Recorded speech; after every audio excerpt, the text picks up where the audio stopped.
welcome to another booktube video from me, Lauren, from Lauren and the Books. I hope you're all very well. What was that you were saying in your video where you talked about your reading and channel resolutions, Lauren, that you were going to upload on a Wednesday, Friday and Sunday? When was the last time you uploaded? Oh, it was Monday.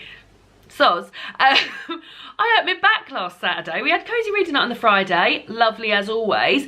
Doing my chores on the Saturday, was cleaning the bath and I pulled something, and I honestly, Saturday I spent the whole day laying on my back in bed. Sunday was a little bit better because very limited movement, and today is the only day I can comfortably sit in a chair. However, I've just changed the sheets on the bed and that made me feel a bit twingy. Look at this t-shirt, by the way.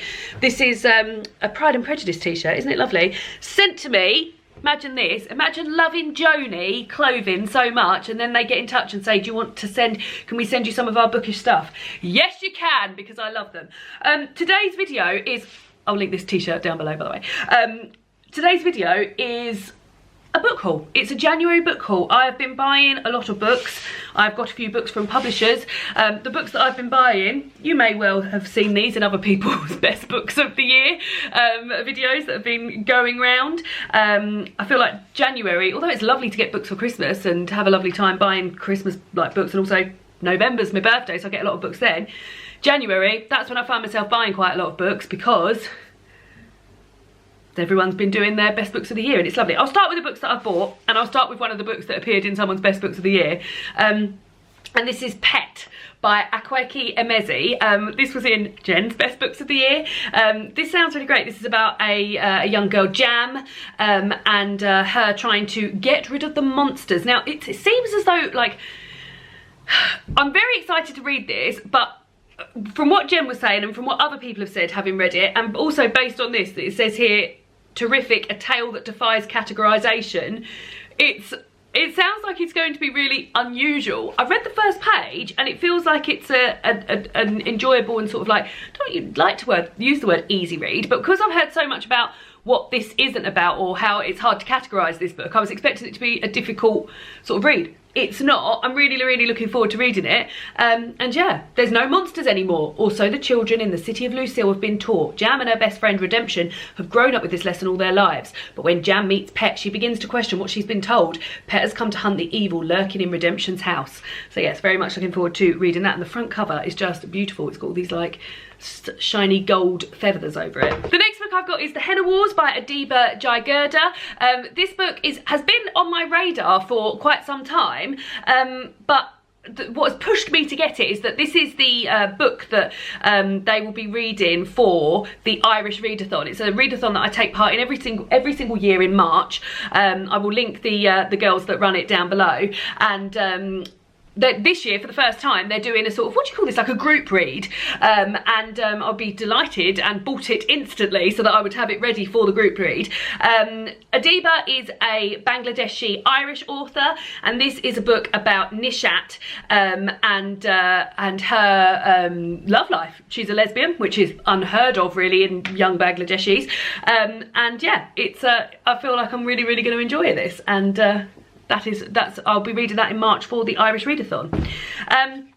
Then another book mentioned by Jen is Tiny Moons, A Year of Eating in Shanghai by Nina Minya Powlers.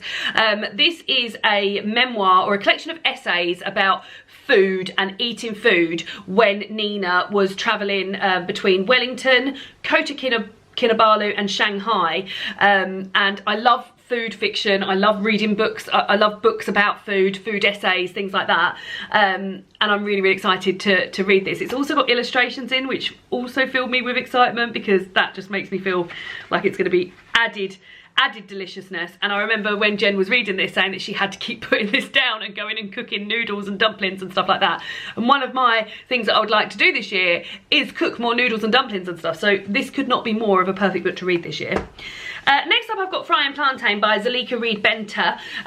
This is a collection of short stories, and strangely I already had my eye on this because I want to read this for one of the prompts in the Reading Women's Challenge, and And then recently I saw that Mercedes had wrapped it up, so I was like, oh perfect, and she really enjoyed it, so it sounds great. So this is, although it's a collection of short stories, it sounds to me a little bit like a novel, because it's all about the one girl, Cara, talking about her growing up in, dropped it, didn't I? Her growing up in, like, trying to navigate her way around her Canadian nationality, and now living in Jamaica, or what it's like to be a true Jamaican. And it tells the story of her life, and sort of goes into bits about her mother and her grandmother. And yeah, as I said, it's a collection of short stories, but it sounds to me as though, I feel like these are my favourite collections of short stories, the ones that are about one particular person or subject or something, because I just feel like I can get involved in them a little bit more. Sometimes when I have like a collection of, and I heard, and Charlotte from Bookish Mama Blooms said this very thing, and literally hit the nail on the head for me with short stories, was that sometimes I feel like I'm left a bit wanting. I'm left thinking, oh well, I wish I could have a little bit more of that. But with a collection like this, all about one person, I feel like I will not be left wanting. So yeah, looking forward to reading that. The next book, it's Richard Osman's House of Games. I bought this for New Year's Eve. We spent New Year's Eve on Zoom with my cousin and her husband, and a couple of friends of ours, and there was talks of doing, what was that thing we did on Zoom, David, for New Year's Eve? What's that thing called? Something Box. I can't remember. Something Box, and you play like a game online, but like it's very good and things like that. But if that wasn't going to work, because we didn't know if we were going to be able to share screens, etc., I said, oh well, I'll get my hands on this Richard Osman House of Games book and we can play that. This is a TV show that's on tea time on the BBC. David and I quite often catch up on it on the iPlayer, and it's just a whole selection of like word games, mashing words together, what's the answer of this, taking the word "ant" out of it, for example, geography quizzes, all sorts of things, and we very much enjoy watching it. Now, I say we've only done it twice, but for the past 2 weeks, me, David, my mum and my dad on a Wednesday have played a board game that we bought my dad for Christmas called Where in the World, and David and I have got the PDF of the map, and my mum and dad have got the map in front of them, and like we've been enjoying doing it, but I'm trying to get ahead of the game, because I was thinking eventually we're going to get to the point where we're like, should we play Where in the World on Wednesday? And it's difficult to play games over Zoom if you haven't both got the board. So I was thinking maybe we could play this one day. I don't mind being the hostess, but yeah, maybe we'll get around to playing that as well. So yeah, thought I'd show you that as well. And next up, I've got one of Leanne Rose's favourite books of the year. Now, Leanne Rose did her, I'm sure she did her favourite books of the year in a fiction and a non-fiction thing, which I really enjoy it when people do that. By the way, anybody I'm mentioning, I will link down below. I've mentioned quite a lot of channels today, obviously, because a lot of them have been favourite books from people's channels.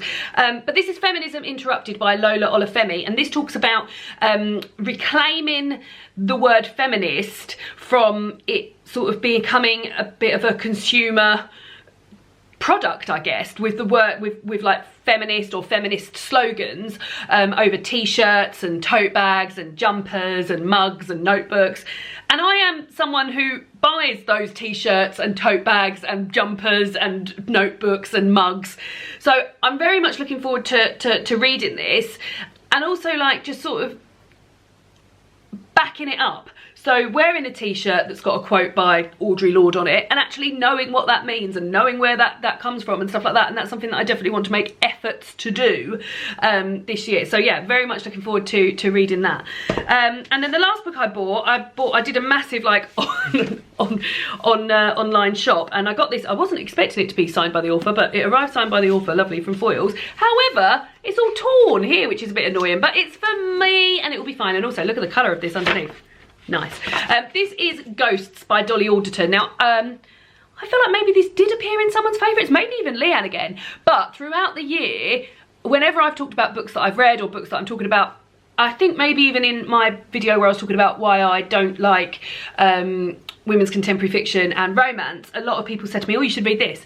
So I'm aware of Dolly Alderton. I listened to her podcast for many years, and I've read Everything I Know About Love, which is a non-fiction book of hers, which I really enjoyed. But I hadn't read this, and looking forward to it. So it's about a young girl called It's about a girl called Nina Dean, who's entering her 30s. And she's a food writer. I didn't know that, so that adds an exciting stuff. And then she meets someone. I think it's got a lot to do with ghosting, I think. Now, I heard her interviewed by a lot of people when this book first came out. Like the podcasts I listen to often have like the same guests on when they're promoting a book or something, and I was surprised at sort of like the blanket level of enthusiasm that all of these hosts and different people had for this book. So I'm very much looking forward to reading it, and then also everybody who's recommended it to me has also said how great it is, so looking forward to that. So those are the books that I've bought, and then I've got a selection of books here from the publisher. The first one I've got is published by Picador and is out on the 1st of April, and that's Of Women and Salt by Gabriela Garcia. And this is a Cuban writer talking about a daughter. It says here, the story of a daughter's fateful choice, a mother motivated by her own past, and a family legacy that begins in Cuba before either of them were born. So yeah, I like stories of this. I like things which go back and look at stuff that's happened in the past before either of them were born. And also I feel excited about this because it opens with a family tree, and quite an unusual family tree, because this family tree's got sort of like, and there's only women on this family tree, and then this is one that sort of goes down and has more people in it, and then this one's just got 2 people. So I'm looking forward to reading this. I'm very intrigued by it, and as I said, it's out in April this year, so I'd like to get to that before it comes out. Then I've also got Me, My Dad and the End of the Rainbow by Benjamin Dean, and this is illustrated by Sandhya Prabhat. This is, I mean, when I got the email about this, I was told specifically what this book was about, and then on reading the blurb on the back, it doesn't really give you specifics. So maybe I don't want to say what it's about. I don't know, but anyway, so it's got a lot of themes with pride and a young boy called Archie whose parents aren't getting on very well, and he knows they're not fond of each other, and he also knows that they're keeping a secret from them. So yeah, it sounds exciting, and I'm really looking forward to reading it, and I just feel like it's going to be great fun, and the illustrations look lovely. So yeah, the front cover's really fun. Next up is a book that I've already read actually. I listened to the audiobook of this month and very much enjoyed it, and that's The Truths We Hold, An American Journey by Kamala Harris. Kamala Harris is now Vice President. On the back of this book it says, the daughter of immigrants and civil rights activist, Vice President-elect Kamala Harris. She's Vice President now, which is so exciting. Now I listened to the audiobook of this and Kamala herself read it, which was lovely. I always love that when that happens. But what's something that really come across to her, and I won't go into too much detail because I'll talk about this properly in my haul, in my wrap up, is like how warm and real she feels, and having listened to that and loved it, when the publisher got in touch and said, would you like a copy of it, I was like, yes, I actually would, because I'd like to read her words in print as well, and also I get the photos that way, don't I, because you don't get the photos when you listen to the audiobook. So yeah, I very much enjoyed this book, so I know I'm going to enjoy this. But yeah, got that now. I wonder if they've republished a whole lot saying Vice President Kamala Harris, not Vice President-elect, so there we go. And then next up, I've got Beauty and the Bin by Joanne O'Connell, and this front cover really excites me because you know I love a bath. So this book has got a bath bomb on the front and it's got somebody in the bath. And yeah, this is a debut novel from Joanne about friends, family, school and being a young eco-warrior. And I quite feel excited about it. The whole blurb here is written inside a bath bomb and talks about the ingredients you need, and then the method here gives you a little insight as to what's going to go on in this book. So yeah, I just thought it was really fun, and something I'd be interested in, being a big fan of baths myself.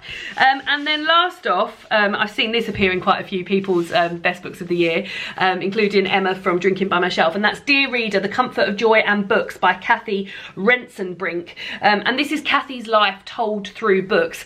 I love books about books, and books about people reading, and books that they've loved, and certain books at certain times of their life. Love that stuff, so I'm very much looking forward to reading this, and yeah, it sounds like it's going to be fantastic, and I can't wait. Just something that says the comfort and joy of books. Oh, that sounds lovely, doesn't it? And I need a bit of comfort and joy at the moment. We all do. So those are the books that I've got my hands on in January. Would love to hear if you have read any of these books. Would love to hear if you've got any new books in January. And I'll see you all again soon for another BookTube video. Goodbye!